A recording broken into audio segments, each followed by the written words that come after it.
Hola, ¿qué tal? Les saluda Hugo Viladeguz desde Lima, Perú, para presentarles este interesante segmento del programa número 1, Calentando la Mañana. Salud y humor, con el doctor Elmer Huerta.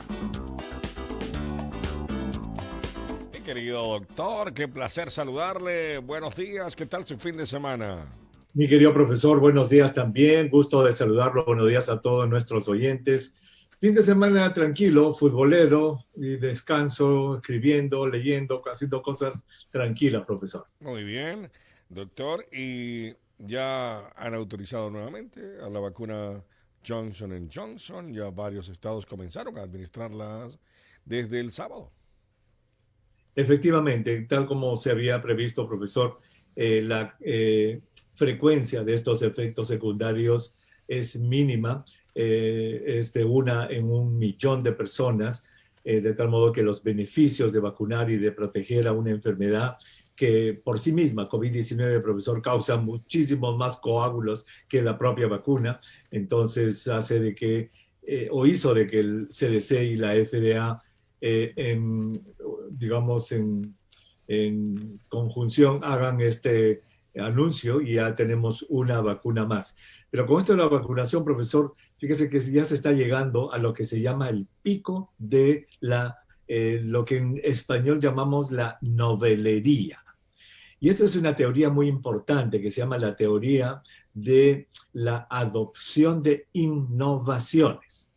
Profesor, mire, cuando empezó la campaña, ¿se acuerda? ¿Hace cuánto? 3 meses exactos. ¿Se acuerda? Y acá en el programa lo hemos hablado, ¿dónde consigo vacuna? Que no hay esto y que cómo va a ser y hay que llamar. ¿Por qué? Porque en la primera etapa de esta teoría de difusión de innovaciones, la gente que está lista para vacunarse es la que busca primero y obviamente va a encontrar algunas dificultades o cosas. Esos son lo que se llaman adoptadores tempranos de la innovación. Son más o menos 3.5% de la población. Inmediatamente después de este grupo, que es el primero que se lanza con las vacunas, viene un grupo, profesor, que se llama el de los adoptadores. Perdón, el primer grupo de 3.5 se llaman los innovadores. Luego vienen los adoptadores tempranos, ese es 17% de la gente, profesor. Esos no van los primeros días, no van la primera semana o segunda semana, ni la tercera. Esos esperan hasta la 4ª semana, cuando ya todos, pero van a ir y también llenan los lugares. Eso es 17.5%. Entonces sumemos 17 más 3 son 20% que ya quiso la vacuna rápido. Luego viene un grupo grande de personas, profesor, que se llama la mayoría temprana, que son más o menos 35% de la gente. Profesor, estos escuchan primero, ¿hay efectos secundarios? No hay efectos secundarios. Y hasta la vacuna allí, yo no voy a hacer la cola, yo voy a esperar. Pero quieren vacunarse, pero se toman su tiempo. Entonces, si sumamos 30 más 20, ya son 50% de la gente, profesor. Estados Unidos llegó allí. En este momento ya están empezando a bajar los promedios semanales de la vacuna, profesor. Ya no vamos a tener más 4 millones por semana. ¿Se acuerdan que tuvimos 3.800? No, ya vamos a empezar a bajar y entonces el gobierno... Interesante, doctor, porque en sus números faltaría el 20%, 25%, que es el importante para llegar a la inmunización colectiva. Exactamente, profesor. Usted ha dado en el clavo. Y eso se llama la mayoría tardía, que son otros 30 y tantos por ciento más, y siempre va a haber al final como un 16, 17% de gente que nunca se va a vacunar. Exacto. Esos son los que no se van a vacunar. Entonces ya estamos en ese momento. Entonces la táctica que ha anunciado el gobierno ahora, y me parece muy interesante, es inundar el mercado. Profesor, tener tanta vacuna que ya la gente diga, bueno, pues ya pónganme tanta cosa en la oficina del doctor, cuando vayan a sacar su cita para esto, de repente en el MBA para sacar la licencia, ¿quiere una vacuna? Bueno, pues. En el 7-Eleven, el cafecito. Ya entiendo. La idea es lograr ese 70-75% de alguna manera llegar a él, porque los que restarían esos renuentes, esos que no hay forma de convencerlos, pues para la inmunidad colectiva de rebaño, lo que le llaman, ¿verdad? No son necesarios. O sea, Correcto, esos se pueden quedar por fuera si quieren el 17%, doctor. correcto, correcto, correcto. Qué interesante cuando uno lo ve desde el punto de vista numérico, ¿verdad? Doctor, y lo que usted comentaba la semana pasada, hoy cuando veía los diarios, siempre le doy un vistazo al Post, al Times, ahora que nos llegan, y pensaba yo en usted porque portada del Post, Cases in India set another record, portada del Times, aquí dice COVID-19 cases overwhelm India, y usted ha venido hablando de la India desde hace unos días ya. Hoy está la India en las portadas de los principales diarios del país, doctor, y del mundo. Y eso que irónicamente ellos se llamaban la farmacia del mundo, ¿recuerda? Exacto, profesor. Es muy triste lo que está pasando en la India. En realidad, profesor, mire, lo que está pasando en la India es lo que ha pasado en nuestros países y está pasando todavía. En Ecuador el año pasado, en Perú, ahora mismo en Argentina que se está aprendiendo, en Colombia que ha llegado a su pico máximo en la semana pasada. ¿Me entiende? Pero lo que pasa es que la India todo está multiplicado, por lo menos, profesor, por 10 o 20 veces, dada la densidad de su población. India, para nuestros oyentes, tiene, profesor, 1.400 millones de habitantes. A ver, pongámonos a pensar, porque a veces la cifra sale y ya. A ver, Estados Unidos, profesor, acá tenemos 330 millones. 330 millones en Estados Unidos. Y mire, somos 50 estados. ¿Cuánta gente hay? Bueno, India tiene 1.400. O sea, ese 400 nomás es más de lo que tiene todo Estados Unidos y encima tiene 1.000 millones más. Sí.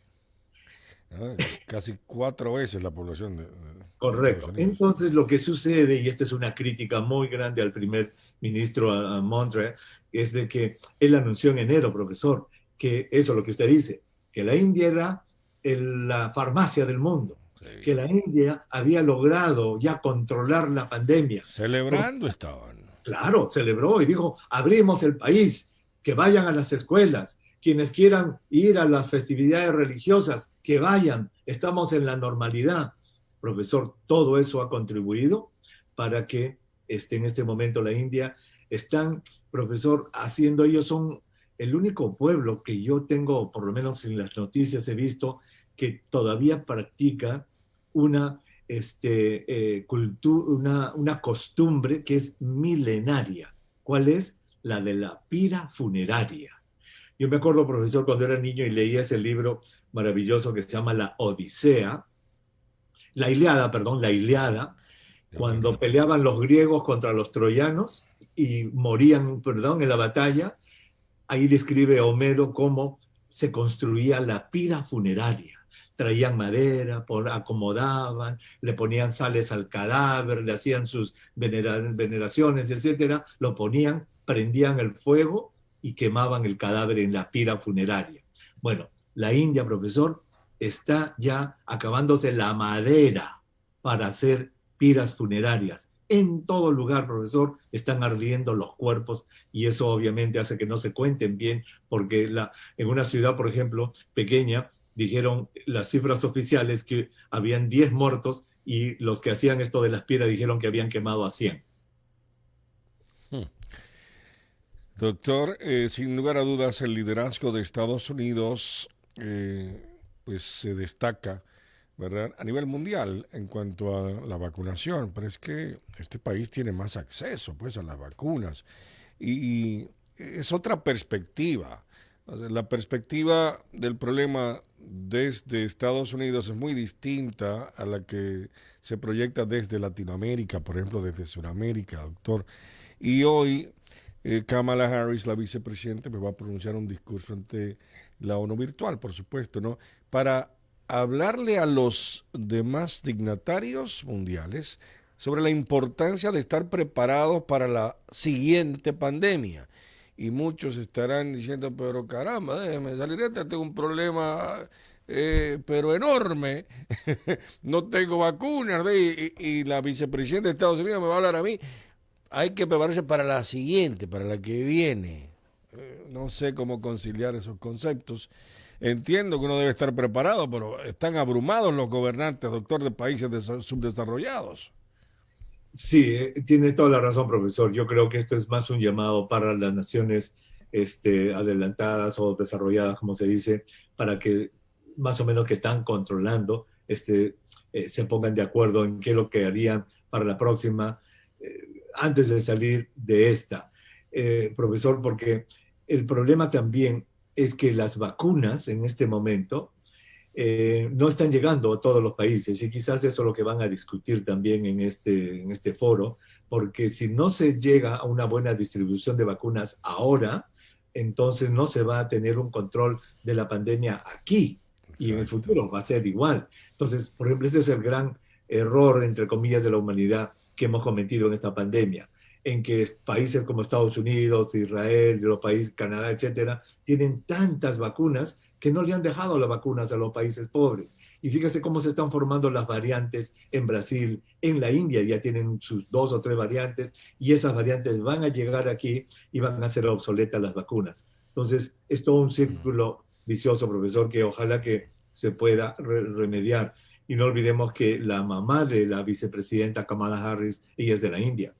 Correcto. Entonces ella obviamente está poniendo mucho énfasis en ayudar a la India. Esta semana un congresista que es de descendencia india también ha dicho que Estados Unidos ya debe mandar y regalar vacunas a la India, mencionó a Argentina específicamente, por lo que acabamos de decir, que si no se controla la pandemia ya, el virus va a regresar con más fuerza aquí.